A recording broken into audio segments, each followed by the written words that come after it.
Hi, welcome back to Joyjoie. Today is part C of a 4-part video series on how to make a circular toothbrush rug. So let's get started. The first thing that we need to do is to join a strip of the feature fabric to a strip of the core fabric using the method from part B of this video series, which is linked in the eye above. You can then thread your needle with the feature fabric. Or if you're using a safety pin, pin it through the end of the feature fabric. You're now ready to get started. The first thing you need to do is hold the join of the two fabrics together in your left hand and anchor the core material by sitting on its end. Then, holding the needle or safety pin in your right hand, bring the needle under the core fabric from the right and up between the core and feature fabrics to form a loop. This loop is the first stitch. You'll need to put one of your fingers into the loop while you make the next stitch in the same way that we made the first stitch.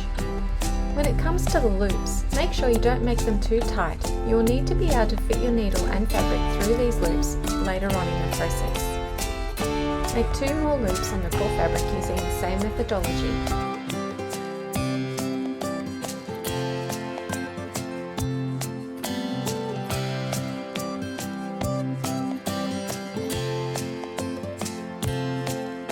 At the end of this, you will have 4 loops in a chain. It's now time to make our foundation circle. To do this, we'll make the next stitch in the first loop that we created. This is formed in the same way all the other stitches have been formed, which means we go between the core and the feature fabrics to form the new loop. Create the next stitch in the same loop as the first stitch that created the circle. That means there will be 2 stitches in this loop, and that is called an increase. Increase into the next 3 stitches, which are our remaining 3 original loops from the initial stitch chain.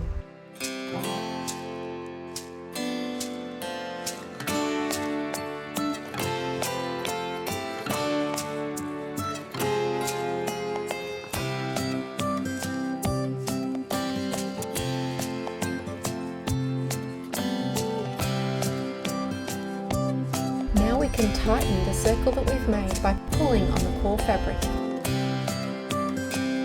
It should look nice and neat and flat, like this rug. Continue to work stitches into the loops in a continuous circle, alternating single stitches and increases for the next 8 to 10 stitches. As you're working, make sure that the tension on the feature fabric remains consistent for each of the stitches. That being the case, each of the loops will be about the same size.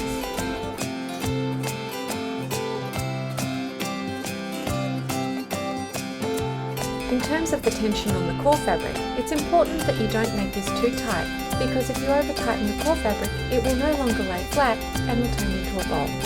Once you've finished alternating between singles and increases for the 8 to 10 stitches, it's time to move on to the next stage, where most of the stitches will be singles with the occasional increase as needed. The need to increase will be apparent when the loop length gets longer or when you start to see the core fabric between your stitches. Continue working around your bowl, joining in additional strips of fabric when needed, using the same technique that we used earlier.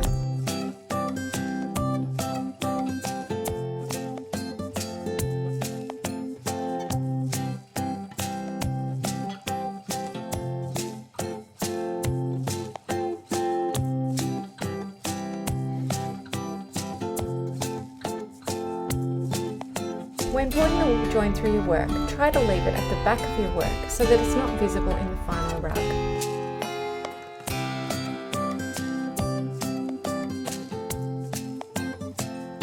Now that we're familiar with making the stitches, we can go over a couple of details that will make the final rug nice and bright and neat. The brightness of the rug is impacted by which side of the feature fabric is facing outwards in our stitches. So as you pull each stitch through, try and make sure the brighter right side of the fabric is facing outwards.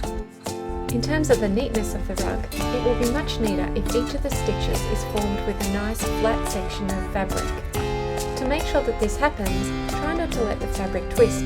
It naturally twists as you're moving the needle from one hand to the other, so occasionally stop and untwist the material. You can continue to make your rug as big or as small as you like it, using the stitches singles and increases as required, and joining fabric as required.